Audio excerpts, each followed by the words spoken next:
Radiation therapy is required in a number of medical conditions such as benign lesions and malignant lesions or cancers.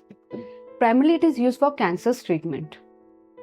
When radiation is used in the treatment of cancer, it can be used with two intent. Either with curative intent, in which we want to cure the cancer, or with palliative intent, in which we want to relieve some symptoms such as pain, or to prevent fractures, or to stop the bleeding from tumor size, which is called hemostatic radiation. Now, the radiation can be given either as sole modality for some early head and neck cancer patient, or it can be given along with chemotherapy, which is also called as concurrent chemoradiation, in which chemo is given along with radiation therapy. For some tumors, it is required before surgery, which is called neoadjuvant radiation treatment, in which we want to reduce the size of the tumor and make it amenable for resections. And in some cases, we give radiation after surgery, which is called adjuvant radiation, in which we want to prevent the recurrences.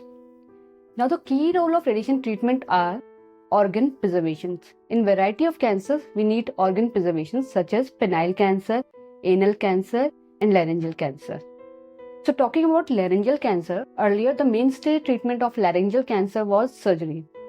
With the surgery, what happened? We were able to achieve the cure rate, but there was loss of organ and loss of function. So, there was loss of speech in lots of patients. So, now with radiation, we were able to achieve the same cure rate as of surgery, and we were able to preserve the organ and thus preserve the function, and hence we were able to improve the quality of life of patients. Thank you.